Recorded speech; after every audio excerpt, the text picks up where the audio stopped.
সম্মানিত দর্শক মণ্ডলী, আসসালামু আলাইকুম। টাঙ্গাইল কৃষি ও কৃষকের কথা ইউটিউব চ্যানেলের পক্ষ থেকে আপনাদেরকে জানাচ্ছি অভিনন্দন ও শুভেচ্ছা। আজকে আপনারা ভিডিওর থাম্বনেইল দেখেই বুঝতে পারছেন আজকের আলোচনা বিষয় কি। আজকের আলোচনা বিষয় বুড়ো মৌসুমের উচ্চ ফলনশীল ধানের জাত। অর্থাৎ বুড়ো মৌসুমে আপনারা যারা বিভিন্ন ধরনের জাত নির্বাচন নিয়ে খুব টেনশনে আছেন, তাদেরকে আজকে বুড়ো মৌসুমের উচ্চ ফলনশীল 15টি জাত সম্পর্কে আলোচনা করব। এই 15টি জাত বাংলাদেশের বিভিন্ন অঞ্চলে এবং জিঙ্ক সমৃদ্ধ, খরা সহিঞ্চ এবং স্বল্প মেয়াদী ধানের জাত হয়ে থাকে। এই ধানের জাতগুলো আপনারা বুড়ো মৌসুমে সারা বাংলাদেশে চাষাবাদ করতে পারবেন। তবে কোন জাত কোন এলাকার জন্য খুবই ভালো সেটি আমি ভিডিওতে বিস্তারিত আলোচনা করব। প্রথমে আসি বৃধান 50। বৃধান 50 এর আঞ্চলিক নাম বাংলামতি। অনেকে যারা বাংলামতি ধান হিসেবে চিনেন তারা এই বৃধান 50 এই জাতটি চাষাবাদ করতে পারেন। এর চাষাবাদ এলাকা হলো সমগ্র বাংলাদেশ।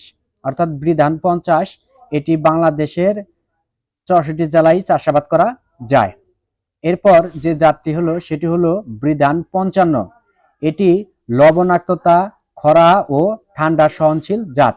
অর্থাৎ লবণাক্ত এলাকায় এই ধানটিও চাষাবাদ করা যায় এবং খরা ও ঠান্ডা সহনশীল। অর্থাৎ যে এলাকায় খরা, পানি সেচ খুবই অসুবিধাজনক এবং যে এলাকায় খুব ঠান্ডা, সেই এলাকাতেও এই বৃধান 55 জাতটি চাষাবাদ করা যায়। এরপর হলো বৃধান 58, বৃধান 59, বৃধান 60 এবং বৃধান 61। এই চারটি জাত, এটিও বুড়ো মৌসুমের একটি জাত। এই জাতগুলো আপনারা সমগ্র বাংলাদেশে চাষাবাদ করতে পারবেন। এরপর হলো জিঙ্ক সমৃদ্ধ জাত। অর্থাৎ যে ধানে জিঙ্ক সমৃদ্ধ রয়েছে, অর্থাৎ যে ধানে জিঙ্কের পরিমাণ রয়েছে সেটি হলো বৃধান 63 ও বৃধান 64। এটি বুড়ো মৌসুমের একটি ধানের জাত। এটি সমগ্র বাংলাদেশে চাষাবাদ করা যায়। এরপর হলো শুধু লবণাক্ততা সহিঞ্চু। অর্থাৎ লবণাক্ত এলাকায়, অর্থাৎ উপকূলীয় এলাকায় আপনারা এই ধানটি বেশি চাষাবাদ করতে পারেন। অর্থাৎ লবণেও আপনার খুব ভালো ফলন হতে পারে। এটি হলো বৃধান 66। এটি বুড়ো মৌসুমে, তবে সারা বাংলাদেশে চাষাবাদ করা যায়। এরপর বৃধান 68। এটিও বুড়ো মৌসুমের একটি জাত। এটি আপনারা বাংলাদেশের সমগ্র জেলায় চাষাবাদ করতে পারেন। এরপর বৃধান 69। এটিও বুড়ো মৌসুমের একটি জাত। এই জাতটি আপনারা সমগ্র বাংলাদেশে চাষাবাদ করতে পারবেন। এরপর বৃধান 73 ও বৃধান 74।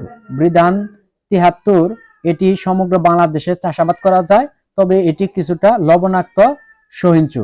এরপর রয়েছে বৃধান 74। অর্থাৎ বুড়ো মৌসুমের সবচেয়ে মোটা ধানের জাত হলো বৃধান 74। এটি সমগ্র বাংলাদেশে চাষাবাদ করা যায়, তবে জিঙ্ক সমৃদ্ধ। এরপর বৃধান 81। সমগ্র বাংলাদেশে চাষাবাদ করা যায়, তবে এটি আগাম ধানের জাত। অর্থাৎ বৃধান 81 স্বল্প মেয়াদী ধানের জাত। এরপর বৃধান 84। বৃধান 84 এটি বুড়ো মৌসুমের ধানের জাত। এটি স্বল্প মেয়াদী, উচ্চ মাত্রার জিঙ্ক ও মধ্যম মাত্রার আয়রন ও প্রোটিন সমৃদ্ধ। অর্থাৎ এই ধানের বেশ কয়েকটি বৈশিষ্ট্য রয়েছে, অর্থাৎ বেশ কয়েকটি পুষ্টিগুণ রয়েছে, যেমন উচ্চ মাত্রার জিঙ্ক ও মধ্যম মাত্রার আয়রন ও প্রোটিন বিদ্যমান। এটি সমগ্র বাংলাদেশে চাষাবাদ করা যায়। এরপর বৃধান 86। এটি হেলে পড়া রোগ প্রতিরোধী। অর্থাৎ বৃধান 86 কখনোই হেলে পড়ে না। এটি হলো বুড়ো মৌসুমের একটি ধানের জাত। এরপর হলো বৃধান 88। এটি বৃধান 28 এর চেয়ে ফলন বেশি ও আগাম পাকে। অর্থাৎ যারা বৃধান 28 চাষাবাদ করতে চান, তার পরিবর্তে আপনারা বৃধান 88 এই জাতটি চাষাবাদ করতে পারেন। তো দর্শক মণ্ডলী, ভিডিওটি যদি ভালো লাগে অবশ্যই একটি লাইক দিবেন এবং আমার চ্যানেল যারা নতুন অবশ্যই চ্যানেলটি সাবস্ক্রাইব করবেন। আর বুড়ো মৌসুমে আপনাদের আর কোন কোন জাত সম্পর্কে জানার আগ্রহ সে বিষয়ে জানাবেন, আমি সে বিষয়ে আপনাদেরকে জানানোর চেষ্টা করব। ধন্যবাদ।